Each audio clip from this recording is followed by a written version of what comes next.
ourselves into a invisible prison. And the worst part about this invisible prison, obviously you cannot see it. You carry it everywhere you go. So people like me change countries, come from India to UK, think everything is going to be hanky dory, can't find a job, in the first few weeks. All I could get, was security and factory jobs. People change relationship, to go back to the same fights again.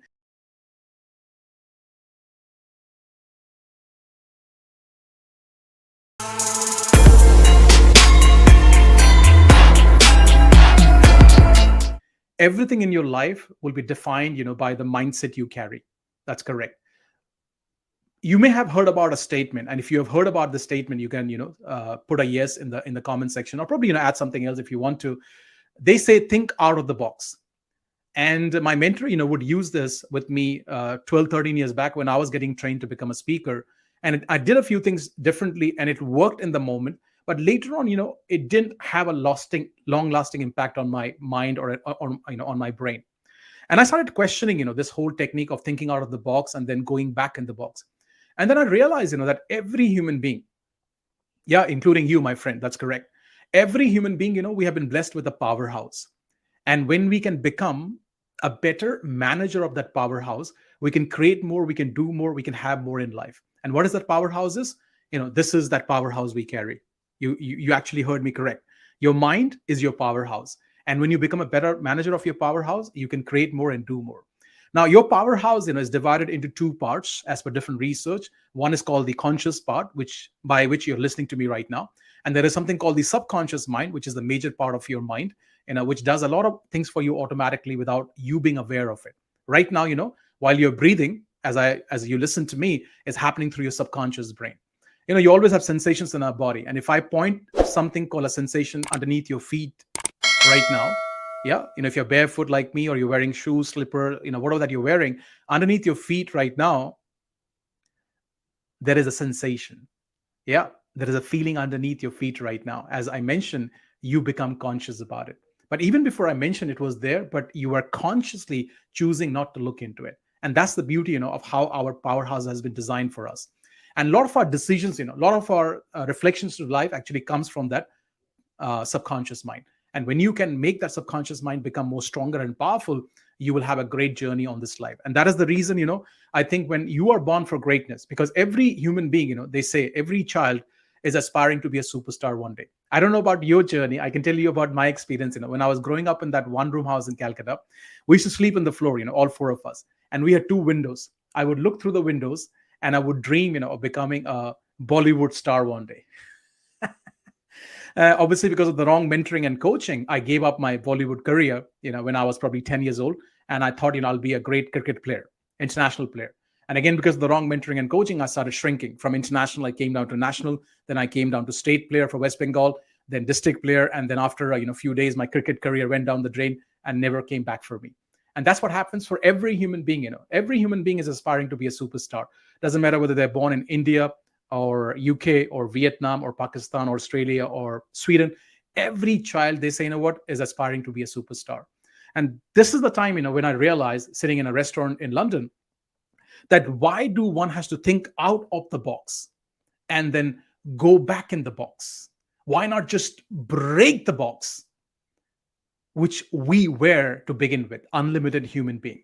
And that's why, your dreams, your aspirations, and your intention to become a great speaker like Tony, Nitin, me, will start happening for you. Because whatever that is around you, right, it is a programming, of your mentoring. If you don't realize, your parents, in most cases, where you mentors, first mentors, and in very few cases, it could be your uncle, auntie, nanny, granny who brought you up in the first initial years of your life. And it was required, they gave you the love and care you needed, but at the same time, they gave you their limitations. They projected their fear onto you. Just it happens for every human being.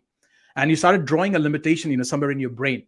And then, you go into school, you make friends, कहते हैं ना लंगोटिया यार, and they didn't have a different world. They had a very similar world to your world, and they project, their labeling on you based on how you look, how you do things. Like in my case, what? I was fat, I used to run slow, and my school friend thought, I would be a great goalkeeper. But obviously, for becoming a great goalkeeper, you need a lot of agility in life. So coming back, then you get conditioned by the schooling, based on certain marks you get in your schooling days. and then the culture, the religion, everything around you, the surrounding tells you in a certain way to show up. And this is what I realize, that every human being, for their dreams not to be achieved or make it a reality, happens because doesn't happens because we limit ourselves into a invisible prison. And the worst part about this invisible prison, obviously you cannot see it, you carry it everywhere you go. So people like me change countries, come from India to UK, think everything is going to be hanky dory, can't find a job, in the first few weeks. All I could get, was security and factory jobs.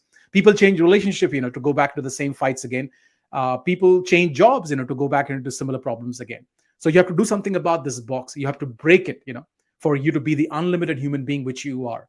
And this is what I realized, through the training and mentoring of my teachers, that we all, limit ourselves because of the conditioning.